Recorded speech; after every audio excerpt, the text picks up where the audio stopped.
Good morning, church family. I'm going to invite you to take your Bibles and go to Hosea chapter 3. There's only 5 verses in Hosea 3. And you might be interested to know that James Montgomery Boyce, a well-known pastor, commentator, feels that this is the greatest chapter in the whole Bible. So we want to take a look at that. Hosea chapter 3, we're looking at what we're calling the romance of God. And I want to start it with two true stories. 2 stories of a wife's adultery and her husband's response. And these are true stories. The first story takes place when I was in seminary.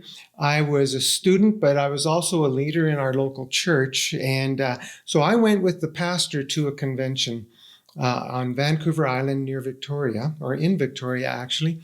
And we arrived in the evening, got into our house, the billet house we were supposed to be in. And then we headed off on his motorcycle and we went to convention. And then we came back a little bit late. And as we turned onto the side street where this house was, there was a police car. And across the road was a tape, and he wouldn't let us go any further. He stopped us and he explained that a husband had gone away for working on the weekend, but had unexpectedly come back home and found his wife in bed with another man. And in a rage, he ran, grabbed his gun, and chased the man as he tried to get out of the house. A neighbor heard the man yell out twice, "Don't shoot, don't shoot!" But a shot rang out, and then another. And the adultery scene had become a homicide scene. That's the first story. The second story is quite different. When I was quite a bit younger, my mom and dad mixed with another couple and their kids, and we got to know each other. And one of the things I'll call them Jack and Jill. One of the things I felt badly about for Jill was she was a diabetic, and horror of horrors, she had to give herself a shot every day. And we were surprised a few years later to find out that Jill had left Jack, hadn't found him exciting enough, and had moved in with a common law partner. She left her husband, she left her kids, and went to live with somebody more exciting. Now, Jack, once he got over the shock of it, the hurt of it, well, maybe he never got over the hurt of it, but he started to pray. He started to pray that Jill would come back to him someday. And he told people that. He believed that God was going to bring Jill back. So he prayed for a year, for 2 years, 3, 4, 5 years, 10 years. When I was now in seminary, or just shortly after that, I bumped into Jack. It had been at least 15 years. And in the conversation, Jack told me that he was still praying for Jill, that she would come back, and that he believed that God was going to bring her back someday.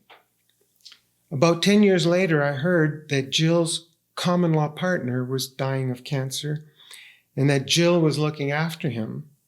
But the plan was, when he died, she would move back with Jack. And that's exactly what happened. Now, by this time, her diabetes had the best of her. If I have my details right, she was bound to a wheelchair. She was pretty much, if not blind. And again, if I have my details right, just a few years later, she died. And Jack took care of her that whole time. One is a husband incensed and raged, and we can sympathize with that. The other is a husband who prayed for about 25 years for his adulterous wife to come back. And she did. And we can almost not relate to that. Now, in the Bible, God compares his relationship to his people to a marriage.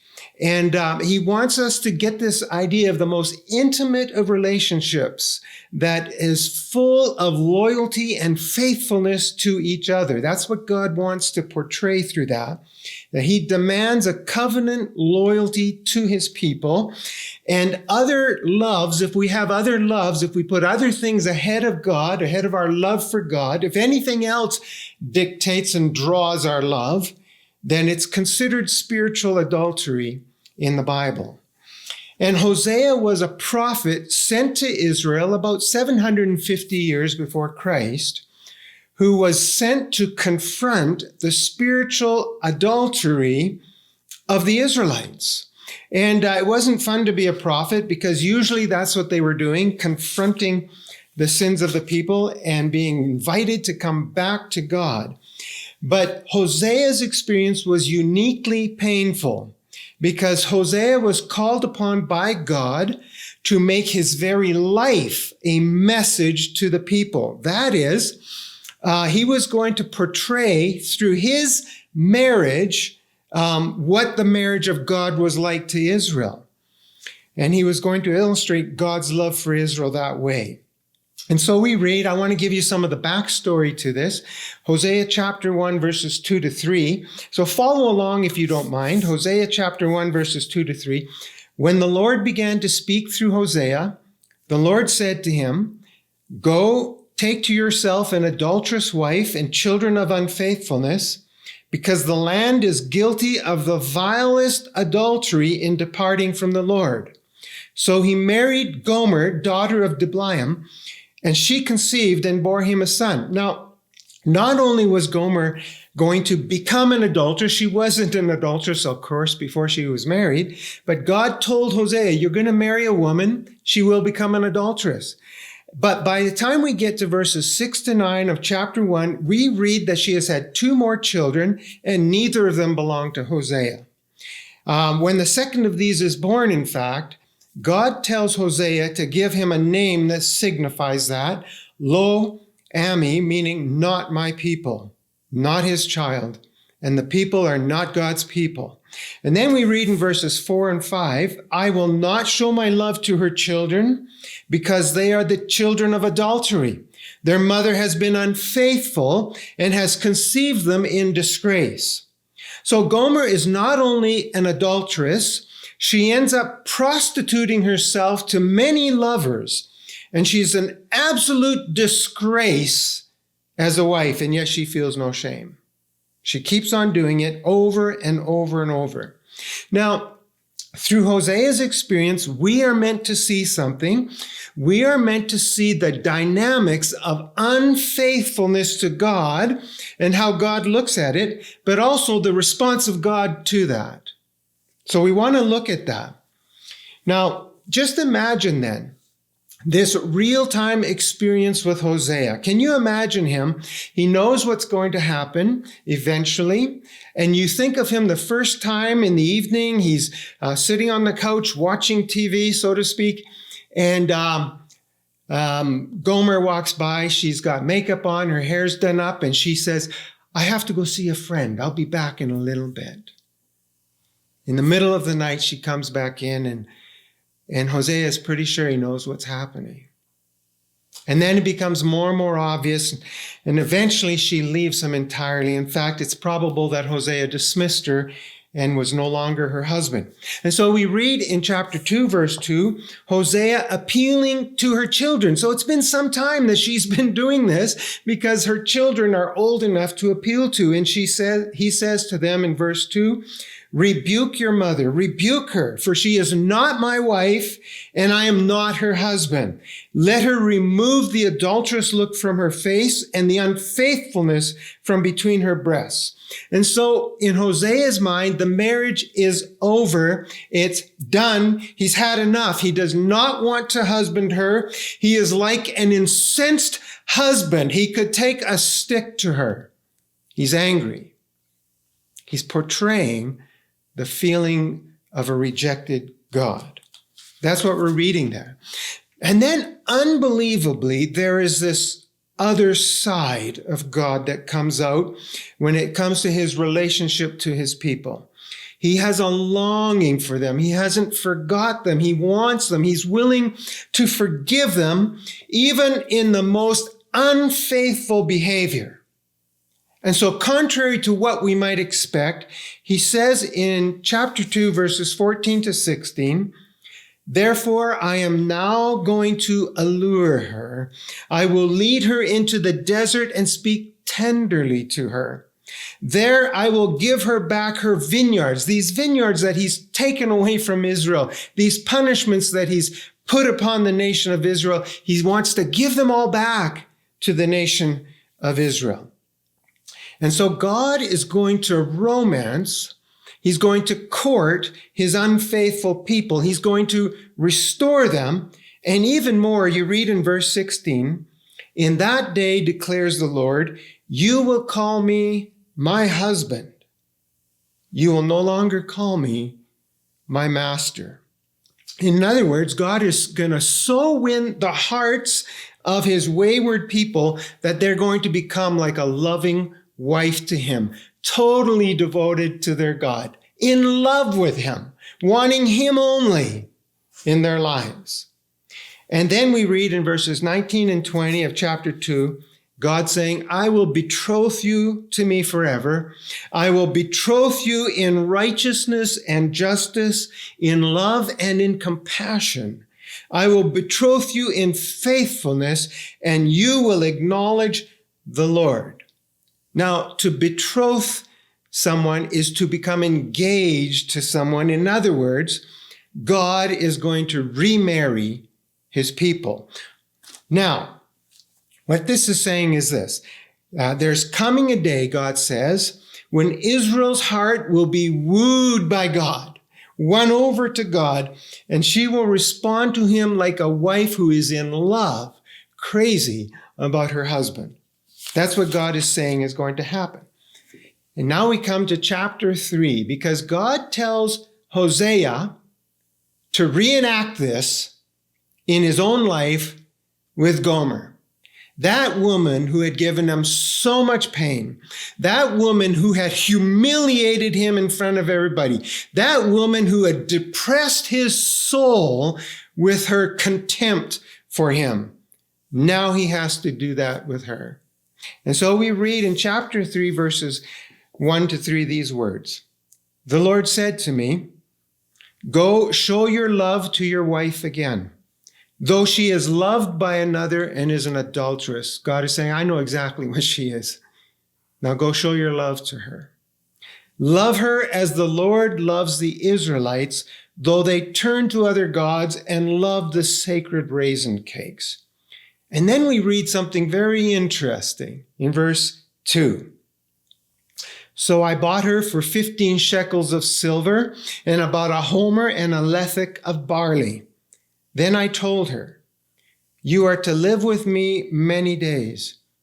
You must not be a prostitute or be intimate with any man, and I will live with you. Now, what's happening here? What is this about? Well, what's happened is this. Gomer has been unfaithful for years. She has had children with other men, and her marriage to Hosea is over. He says, I am no longer your husband. And then Hosea buys her for 15 shekels of silver and a homer and a lethek of barley. What's that about? And by the way, this is the equivalent, a total value of about 30 pieces of silver. And you read back in Exodus chapter 21:32 that a common slave cost about 30 pieces of silver. In other words, Gomer has been reduced to the level of a slave. Now, how does that happen? And in Israel, there were only 3 ways for a free person to become a slave. First of all, they could become enslaved through conquest. Secondly, through birth, if they were born from slaves. But the third way was through debt. Now, Gomer and her countrymen had not been conquered by another nation, so it wasn't that. Certainly, she wasn't born into a slave family, so it had to have been from debt. And so you begin to imagine what's happened to Gomer in real time in her real life. And what's happened is this. Gomer has deserted her husband and her children to go after other lovers. And at first, it has all the thrill of an illicit affair. It's so exciting. And then her affairs end badly. Not the way she wanted, and she moved on to her next lover. And at some point here, Hosea sent her away. And Gomer's life begins to take a tumble downward. She goes from man to man, always hoping that she's discovered her Prince Charming that will turn her into a princess. But it never happens that way. She sinks lower and lower. She's going to more and more inferior men, poorer men, men who simply use her and then dump her. And because of this, money problems begin to follow her. And you can just imagine her clothing becoming shabbier, her food sources becoming more difficult to find, and poverty and debt are hounding her. She's living in a hovel, and she's just dressed poorly, and she's desperate. She begins to sell herself in order to just get her basic food. And eventually, just to make ends meet, she takes a small loan. She becomes a debtor. But that loan becomes a bigger loan and a bigger debt. And she can't pay for it. She gets to this point where she's hopelessly in debt, and that's when the lender calls for her payment. He demands that she pay him. And that's his right. And since she cannot pay the debt, she becomes his slave. And then he opts to sell her to get his money back.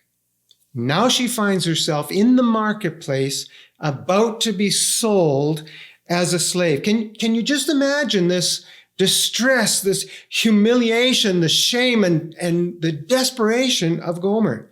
She's lost her freedom. She's lost her dignity. Her future is very uncertain. And she's completely bankrupt. She has nowhere to turn. She's trapped. She can't get away. Now, we know quite a bit about the sale of slaves back then because quite a bit's been written about it.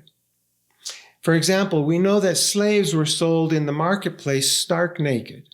So just imagine Gomer lined up with other clothed people, waiting their turn on the auction block to be sold off.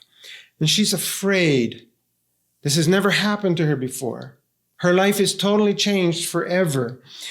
And she's ashamed. And finally, her turn comes, and the auctioneer calls her up, and the guy pulls her up roughly. And then in front of everybody, they just pull off her clothing. And there she stands, stark naked, so everyone can take a good look at Gomer. How she has fallen, how disgraced she is. The men of the city size her up. And then the bidding starts. 8 shekels, I'll give 8 shekels. 9 shekels, 9 shekels. 10 shekels over here. 10 shekels and 10 shekels and a bushel of barley. And then she hears a gruff voice. 11 shekels, 11 shekels, bushel of barley. She looks up at the man and she is frightened. He looks like a rough character. And then, strangely, a familiar voice calls out. 12 shekels. I'll pay 12 shekels. And Gomer is incredulous. She looks up and she sees the face of her husband, determined but sad. And then a bidding war ensues. The rough man and Hosea bidding back and forth. 13 shekels and a bushel. 14 shekels and a bushel. 15 shekels and a bushel, the rough character says. By now, Gomer doesn't know where to turn, but she knows she doesn't want to be with that man. And then Hosea says, 15 shekels, a bushel, and half a lethek. There's silence. And then the auctioneer says, sold, Hosea, come and get your slave. And as Hosea comes forward to claim his new slave, Gomer cowers in front of him. She's overcome. She doesn't know what to do or to say. She can't look him in the face. She doesn't know what to expect. Hosea is her master now. He could humiliate her. He could beat her. He could leave her in the worst of conditions. But Hosea walks up quietly. Gently he covers her nakedness and her shame. And his first words to her are incredible. They're found in verse 3. You are to live with me. Not in the slave house. You are to live with me. You must not be a prostitute or be intimate with any man. In other words, you must be intimate with me. And I will live with you. Hosea was making Gomer his wife again. He says, don't call me master. Call me my husband instead. I mean, after all she'd done, she had had him in contempt. She didn't care about him. She even abandoned her children. And she'd done it over and over. And then when she felt worthless and utterly defeated and ashamed and unworthy, Hosea offers to love her again, as if she'd never done anything wrong. Now, does God love like that? It's supposed to be a picture of God's love. And you know, we read in our Bibles, God so loved the world that he gave his only one and only Son. And I like that word so. I mean, what does it stand for? And I think it stands for what we see in Hosea 3. It's Hosea's story in John 3:16. In other words, just as God sent Hosea to purchase his wife, he sent his Son to purchase us. The auctioneer says, what am I bid for this debtor? And Jesus replies, I bid my blood. Now, the price paid for Gomer was the price of a common slave, about 30 pieces of silver. Do you remember what Judas received for betraying Jesus? 30 pieces of silver. And the auctioneer says, sold. He's yours, she's yours. And Jesus comes forward. He doesn't come in anger. He doesn't come for vengeance, but in tenderness. He clothes us and he covers our shame. And he says, you live with me from now on. It's a permanent relationship. You are not to be unfaithful. There's going to be fidelity from you. And I will live with you. I will be faithful to you. So I want to ask you, do you ever feel like Gomer? Do you ever feel like you don't deserve to be loved by God? You don't deserve to be his favorite? Do you ever feel that you have dropped the ball so often and so easily? You're in such debt with sin. You're ashamed. You don't feel you deserve God's affection and his esteem. And you remember that Jesus gave us only one ritual that we are supposed to practice on a regular basis. And that is the Eucharist or the Lord's Supper or what we call communion. And that communion is a reminder that he paid the price for our redemption with his blood. And he wants to remind us of that. Yesterday is forgotten, and today is a new start. So I just want to make 5 summary observations very quickly. The first one is this. God pursues a marriage-like love with us. It's really amazing. God is pursuing a marriage-like love, an intimate love, a closeness, a constancy, mutual delight. He wants that kind of a relationship with us. And yet he knows our wayward hearts in advance before he chooses us, just as Hosea knew the waywardness of his future wife. And so nothing we do surprises God. He knew the worst about us before he chose to enter into a relationship with us, so that nothing we do surprises him or quenches his determination to bless us. That's the first thing. God is pursuing you. He wants to be close. Here's the second thing. We are Gomer. Either the redeemed Gomer or the unredeemed Gomer before the redemption, but we are Gomer. And that's the point of the story. We are not good enough in ourselves. We must never put hope in the idea that we're good enough for God. And the third thing I want us to consider is that we are purchased as is at great cost. In other words, God takes us where we are at, just as we are, and at great cost. And the cost is the death of Christ.